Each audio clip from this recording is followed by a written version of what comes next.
आधुनिक शिक्षा के दौर में उर्दू सिलेबस की ज़रूरत है। आदाब, आप देख रहे हैं अपना मनपसंद चैनल तेज़ बरेली न्यूज़। मदरसों के छात्र छात्राओं के लिए तैयार करेंगे बुद्धिजीवी नया निसाब तालीम। इस्लामिक रिसर्च सेंटर स्थित दरगाह आला हज़रत में आज उर्दू निसाब तालीम के संबंध में उलमा, बुद्धिजीवी और विभिन्न कॉलेजों व विश्वविद्यालयों से जुड़े हुए महत्वपूर्ण लोगों ने भाग लिया। मीटिंग की अध्यक्षता दारुल उलूम मंजर इस्लाम के वरिष्ठ शिक्षक मुफ्ती सलीम नूरी बरेलवी ने की। इस्लामिक रिसर्च सेंटर के अध्यक्ष मौलाना शहाबुद्दीन रजवी बरेलवी ने बैठक को संबोधित करते हुए कहा कि हमारे मदरसों और स्कूलों में प्राइमरी कक्षाओं में जो उर्दू का निसाब तालीम पढ़ाया जाता है वो लगभग 50 साल पुराना है। इस दरमियान दुनिया ने कहां से कहां तरक्की कर ली है और दीगर कौमें कहां से कहां पहुंच गईं। शिक्षा के मैदान में लोग आसमान छूने लगे, मगर मुसलमान अभी भी 50 साल पीछे हैं। इसलिए ज़रूरी है कि प्राइमरी शिक्षा की उर्दू किताबों को आधुनिक शिक्षा की तर्ज पर बदला जाए, जिससे छात्र व छात्राओं को नई शिक्षा हासिल हो सके। बरेली कॉलेज बरेली अरबी पर्शियन के अध्यक्ष प्रोफेसर महमूद हुसैन ने सुझाव दिया कि मुस्लिम समाज दुनिया भर की शिक्षा की गतिविधियों में बहुत पिछड़ा हुआ है। मुस्लिम समाज के लोगों शिक्षा नीति में आगे नहीं बढ़ सके हैं।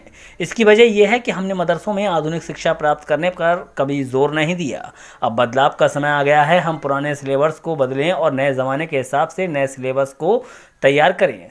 हमें अपनी पुरानी शिक्षा प्रणाली को बदलना चाहिए। मौलाना आज़ाद उर्दू यूनिवर्सिटी के कोऑर्डिनेटर हाजी नाजिम बेग ने अपने विचार व्यक्त करते हुए कहा कि मुस्लिम एनजीओ द्वारा स्थापित स्कूलों में बच्चों को उर्दू की जो शिक्षा दी जाती है वो बहुत घिसी पिटी है। ऐसी किताबें हों जिसके माध्यम से बच्चे बहुत जल्द उर्दू सीख सकें। तंजीम उलमाए इस्लाम के राष्ट्रीय प्रवक्ता मौलाना हाफिज़ नूर अहमद अजहरी ने कहा कि मदरसों और मकतबों में शिक्षा के सुधार के लिए नई शिक्षा नीति की आवश्यकता है। यह कार्य जब तक बड़े पैमाने पर नहीं होगा उस वक्त तक बदलाव नहीं आ सकता है। इस्लामिक रिसर्च सेंटर के सचिव डॉक्टर अनवर रज़ा कादरी ने सभी लोगों को अवगत कराया कि नए निसाब के बनाए जाने के लिए ग्रांड मुफ्ती ऑफ इंडिया शेख अबू बकर अहमद मलवारी ने सहमति जताई है और दरगाह आला हज़रत के सज्जादा नशीन मुफ्ती अहसन रज़ा कादरी ने भी मंजूरी दी है। सबकी सहमति से एक उर्दू निसाब कमेटी का गठन किया गया है। इस कमेटी में बरेलवी सूफी विचारधारा के मशहूर प्रचारक व लेखक मौलाना शहाबुद्दीन रजवी को अध्यक्ष और प्रोफेसर डॉक्टर गुलाम या अंजुम देहली, मुफ्ती सलीम नूरी बरेली, प्रोफेसर यासिर हुसैन लखनऊ, मौलाना हामिद बरकती केरला, डॉक्टर महमूद हुसैन, हाजी नाजिम बेग, मौलाना अतीफ़ मिसबाही आजमगढ़ जैसे विद्वान और स्कॉलर्स पर मुश्तमिल कमेटी का गठन किया गया है। ये कमेटी 3 महीने के अंदर कक्षा 1 से लेकर कक्षा 8 तक की किताबें तैयार करेगी। बरेली से तेज़ बरेली के लिए ज़मीर अहमद की रिपोर्ट। बहुत सारे हालात, तकाज़े नए पैदा हो गए हैं, ज़रूरतें नई हैं, इफ़ादियत और अहमियत नई है। दुनिया ने कहाँ से कहाँ तरक्की कर ली, मगर हमारा उर्दू का जो निसाब है प्राइमरी में चलता है, पहले दर्जे से लेकर 8वें दर्जे तक, वही है जो 50 साल पुराना है। तो आज की ये मीटिंग उलमा, दानिशवरान और हमारे मदरसों से ताल्लुक़ रखने वाले उलमा, कॉलेजेस, यूनिवर्सिटी से ताल्लुक़ रखने वाले प्रोफेसर, डॉक्टर हजरात ने सलाह व मशवरे से ये तय किया है कि एक नया निसाब तालीम तैयार किया जाए और वो नए हिंदुस्तान में नई सोच और नई फ़िक्र के साथ में वो निसाब तालीम हो। तो इंशाअल्लाह उस पर काम बहुत जल्द शुरू होगा।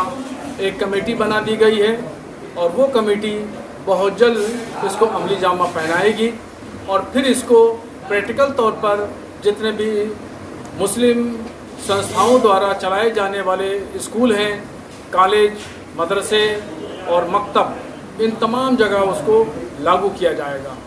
जिस तरह से एक आपने ज़कात का भी जिक्र हो रहा था, यहाँ पे ज़कात का क्या मामला है, किस तरह से ज़कात देना चाहिए और कहाँ पे देना चाहिए? देखिए, ज़कात का जो इस्लाम ने सही सिस्टम बनाया है उसको हम लोग फॉलो नहीं कर रहे हैं। अगर सही सिस्टम को फॉलो कर लें और जितने भी साहिब निसाब हैं हकीकतन वो लोग ज़कात निकालें, तो मैं समझता हूँ कि पूरे बरेली नहीं, पूरे हिंदुस्तान में कोई भी शख्स फ़कीर नहीं होगा, भीख मांगने वाला को नहीं देखेगा, बेरोज़गार नहीं देखेगा। मगर क्या है कि इसकी अहमियत को लोग नहीं समझ रहे हैं, इसके फ़वाइद और इसका जो सवाब है वो नहीं समझ पा रहे हैं। इस वजह से लोग ज़कात नहीं निकालते हैं। तो इस सिलसिले में हम लोगों की कोशिश होगी کہ اجتماعی زکوٰۃ کے نظام کا کچھ نہ کچھ جو ہے وہ اس طریقے سے ایسا فارمولہ ہم ضلع بریلی لیول پر تیار کریں جس سے زکوٰۃ ایک جگہ جمع ہو، پھر جو زکوٰۃ کے مستحقین ہیں غربا، مساکین وغیرہ وغیرہ، ان سب تک جو ہے وہ عملی جامہ پہنا کر کے ان کی جانچ پڑتال کر کے ان کو ان کے پیروں پہ کھڑا کیا جائے، ڈیولپ کیا جائے۔ جیسے غریبوں کی بچیوں کی شادیاں ہیں، وہ پریوار جو بچے ذہین ہیں، فتین ہیں، پڑھنا چاہتے ہیں اسکول میں مگر فیس کی وجہ سے نہیں پڑھ پاتے ہیں، تو وہ زکوٰۃ کے پیسے سے ان بچوں کی فیس دی جائے تاکہ وہ بچے پڑھیں، ترقی کریں، کامیابی حاصل کریں۔ تو یہ بہت سارا ایک منصوبہ ہے، انشاءاللہ اس کو روبہ عمل لے کے آیا جائے گا۔ ٹھیک ہے، شکریہ۔ ہماری انفرادی اور اجتماعی زندگی جو ہے مسلمانوں کی، اس کی جو معاشی صورتحال ہے، معاشی ایک پہلو ہے، اس کی قوت ہی فراہم کرتی ہے زکوٰۃ کا نظام۔ یہ بھی ایک انسٹیٹیوشن ہے، ایک ادارہ ہے، بیت المال میں جمع ہونا چاہیے۔ اگر اسلامی حکومت ہے تو بیت المال میں جمع ہوتی ہے، وہیں پر جو ہے تمام جو ضرورت مند ہیں، حقدار ہیں، ان کے بارے میں وہاں پر جو ہے معلومات اکٹھا کی جاتی ہیں اور پھر وہاں پہ وہ بانٹے جاتے ہیں، تو وہ تک پہنچائی جاتی ہیں۔ لیکن چونکہ ہمارے ہندوستان میں اسلامی حکومت نہیں رہی، 8 سال کے بعد ہم پھر بے حکومت ہو گئے، محکوم ہو گئے، تو اب جو ہے وہ ہم نے یہ کیا کہ بھائی ہم اپنے طور سے زکوٰۃ جو ہے نکالتے ہیں، تو اپنے رمضان آیا، دروازے میں کوئی بھکاری آیا، کوئی حضور آیا، ہم نے اس کو دے دیا۔ لیکن اس سے جو ہے زکوٰۃ کا اصل مقصد پورا نہیں ہوتا ہے۔ زکوٰۃ اس لیے ہے کہ ہم کوئی مسلمان اگر کمزور ہے، غریب ہے، بے سہارا ہے، تو ہم اس کی جو فوری ضرورت ہے تو پوری کریں، لیکن یہ نہ اس کو سمجھیں زکوٰۃ دینے کے وقت کہ اگلے سال ہی پھر ہمارے دروازے پہ کھڑا ہو اور پھر ہم اس کو دے دیں۔ ہمیں زکوٰۃ کا نظم اس طرح اختیار کرنا چاہیے کہ ایک بندہ جو آج ہمارے یہاں آیا ہے، یہ اگلے سال پھر ہمارے پاس نہ ہو بلکہ یہ خود زکوٰۃ دینے والا بن جائے۔ یہ ہے اصل مقصد۔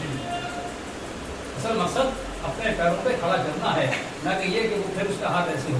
اسی لیے فرمایا گیا کہ اوپر والا ہاتھ نیچے والے ہاتھ سے بہتر ہے۔ تو زکوٰۃ کا نظم جیسے کہ مولانا شاہ صاحب نے فرمایا یہ بہت ضروری ہے، اور اس کے لیے اجتماعی نظم کا ہونا بہت ضروری ہے۔ اگر ہم اجتماعی نظم قائم کر لیں گے تو ایک تو یہ کہ کچھ بندے ایسے ہیں کہ جن کا کام ہی بھیک مانگنا ہے، وہ جانے کہاں سے اکٹھی کر کے لے آتے ہیں، اور بعض لوگ ایسے ہیں کہ جو عزت دار لوگ ہیں لیکن وقت کے نے ان کے حالات کو بگاڑ دیا، تو وہ تو کہیں پر بھیک بھی کہیں پر جا کے مانگ بھی نہیں سکتے، ایسے لوگوں کو تلاش کرتے ہیں۔ تو ہم اگر اجتماعی نظم کریں گے تو جو واقعتاً حقدار ہیں ان کے پاس پہنچے گا، اور جن کے پاس جو حقدار نہیں ہیں ان کے پاس پہنچ رہا ہے یا ضرورت سے زیادہ پہنچ رہا ہے، یہ سب چیزیں تو ایک افیکٹو ڈسٹریبیوشن سے کہتے ہیں تو اس میں ہوگا۔ اب یہ کہ ہم اس کو کیسے کریں، اس کے لیے جو ہے سوچنا ہوگا کہ اس نظم کو کیسے قائم کیا جائے، ضلع کی سطح پر ہو، قصبوں کی سطح پر ہو، بلکہ ہر گاؤں کی سطح پر بھی ہونا چاہیے۔ ہر گاؤں کے اندر جو ہے ایک زکوٰۃ کا فنڈ ہونا چاہیے۔ کیا ہے میں آج جس طرح سے ایک بیٹھک کی گئی ہے زکوٰۃ کو لے کر اور اردو بھاشا کو لے کر، یہ اتنے لمبے سمے کے بعد اچانک یہ بیٹھک کی گئی ہے، اور زکوٰۃ ایک زمانے سے چلی آ رہی ہے، اردو بھی ایک زمانے سے چلی آ رہی ہے، اچانک یہ پروگرام کیسے کیا گیا، کیا ذہن میں آپ لوگ؟ ہم لوگ اپنے اسٹیج کے ذریعے، اسلامی اسٹیج کے ذریعے اور مدارس میں بھی، مساجد میں بھی یہ سب کرتے رہتے ہیں۔ یہ الگ بات ہے، تنظیم نے یہ حال دیکھا ہے کہ حال بے حال ہیں زکوٰۃ کے معاملے میں۔ قوم کہیں نہ کہیں زکوٰۃ کو نظر انداز کر رہی ہے، یہ محسوس کیا گیا ہے۔ اردو کو قوم بالکل چھوڑے ہوئے پڑی ہے، اردو سیکھنے کی ذمہ داری صرف علماء کی سمجھ رہی ہے۔ تو ایسے میں یہ قدم اٹھایا گیا ہے کہ اب علماء قوم کو جگانے کے لیے کوئی نہ کوئی طریقہ اپنایا جائے گا، قوم سے مل کر کے بات چیت کی جائے گی کہ اردو کو یتیم بنا کر کیوں چھوڑا جا رہا ہے۔ اردو یتیم نہیں ہے، اردو کو صرف اردو ہندوستانی بھاشا نہیں، اردو ہندوستان سے ملے جلے جو اطراف کے جو ممالک ہیں ان میں بھی اردو بولی جاتی ہے۔ اردو ایک خوبصورت زبان ہے جسے پوری دنیا نے سراہا۔ जैसे आपके बरेली शहर में ही इस्लामिया इंटर कॉलेज है जो लड़कियों का भी है और लड़कों के लिए भी है, उसमें भी उर्दू एक तरह से खत्म के कगार पे। क्या अब आप लोग किसी तरह का वो लोग जुल्म कर रहे हैं? जो लोग उर्दू के नाम से स्कूल कॉलेज खोले पड़े हैं और उर्दू को ही वहाँ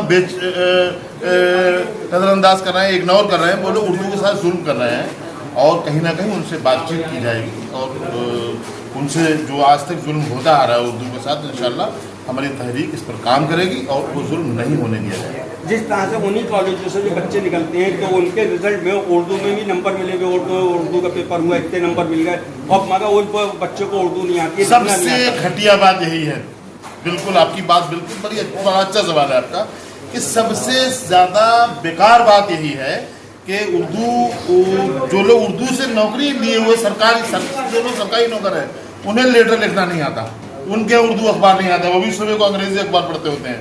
ये सबसे ज़्यादा अफसोस की बात है। इस पर उलमा को जो मदरसों में पढ़ा रहे हैं, जो इमामत कर रहे हैं, जो तबलीग कर रहे हैं, उन सबको सर जोड़ कर बैठने की ज़रूरत है। ये कहीं ना कहीं हमारा अलमिया है, विडम्बना है, ये परेशानी का सबब है। तो इस तरह से जो स्कूलों कॉलेजों से उर्दू के मतलब नंबर दे दिए जाते हैं और उन बच्चों को उर्दू आती नहीं, उन्होंने उर्दू कभी लिखी नहीं, वो तो इस पे किस तरह का अभियान कातिल है, वो उर्दू के कातिल हैं वो लोग, और कातिल की सज़ा क्या होती है वो आप समझ सकते हैं। हम लोग उस पर अभियान चलाएंगे इंशाल्लाह।